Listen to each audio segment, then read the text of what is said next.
Hello, welcome to Geek News Reacts. Batman v Superman trailer dropped, and holy shit! Like, like I try really hard not to cuss on the podcast. It happens from time to time, but holy fuck, that trailer was amazing, amazing.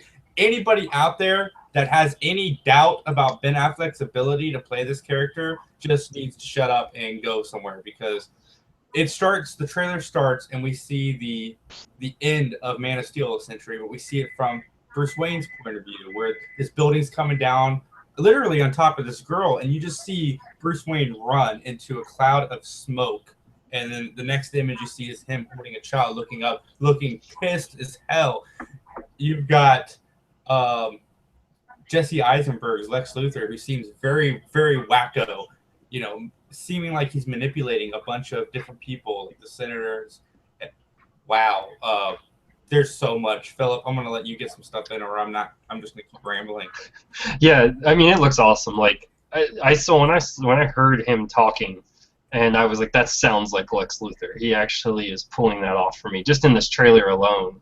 And then the moments, I like the idea that Gotham is basically a sister city. It's just across the bay, not too far away from Metropolis, and that's kind of how they're explaining this. And I was like, okay, that's kind of cool to explain how Bruce Wayne gets involved, and it looks awesome. I mean, honestly, like the fact that you've got the Superman military crew that we're not really sure who's in control of, the fact that it looks like Lex Luthor is going to be manipulating all the way up to the governmental level, so we don't even know what his role is now. I mean, there's so much, and they showed you Wonder Woman in action.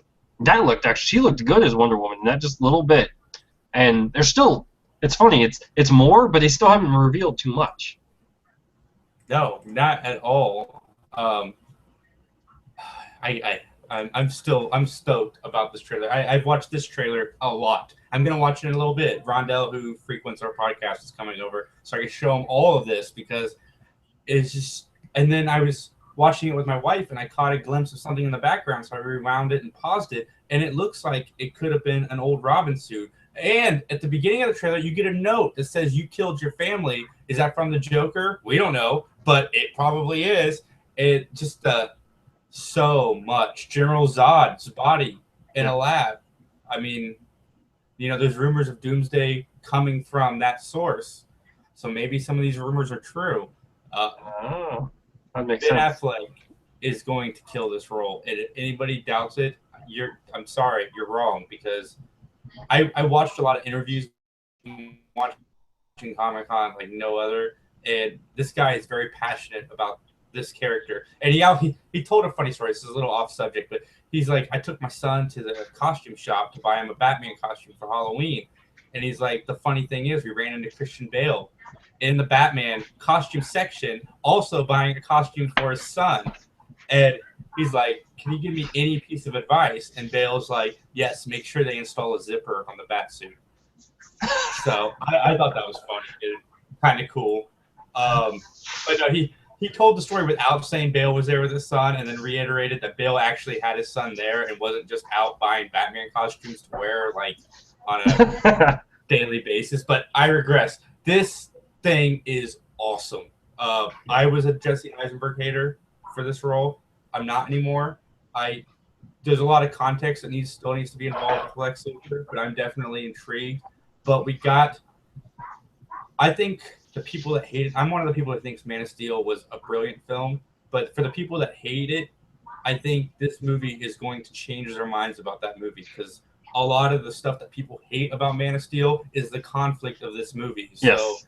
we are going to deal with the fact that Superman just destroyed a whole city without any regards to public safety. We're going to deal with all of these themes and ramifications and just so much going on. We got a quick glimpse of Gal Gadot as Wonder Woman. I thought she looked decent. I mean, we didn't get a lot, and maybe an Aquaman reference. We saw Kryptonite. I forgot about that. I mean, such a good trailer.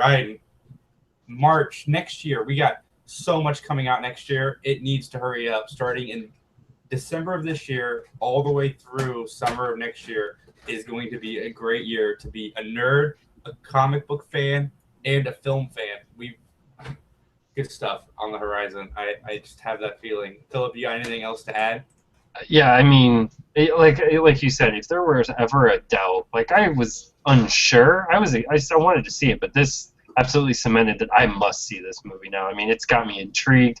I like the fact that it's deep themes. I like the fact that they're finally sticking to their guns and they're going, all right, this is the DC universe. Marvel has their universe. Here's how we're going to do it, and here's what we're showing you. And it looks awesome. I'm excited. Yeah, for sure. So yeah, we do a live Tuesday show every Tuesday at 7:15. You can find that on our Facebook, Twitter page. We always tweet out and send out the links. Check us out on iTunes. Just type in Geek News. You'll find a vast variety of podcasts. We got some awesome contests coming up. In September, we're giving away a $100 Visa gift card that you can use anywhere. So like our event on Facebook, and that's all you have to do to win the prize. You don't even have to go to Ohio Comic Con. Just like us on Facebook, join the event, and lots of cool goodies. Until next time.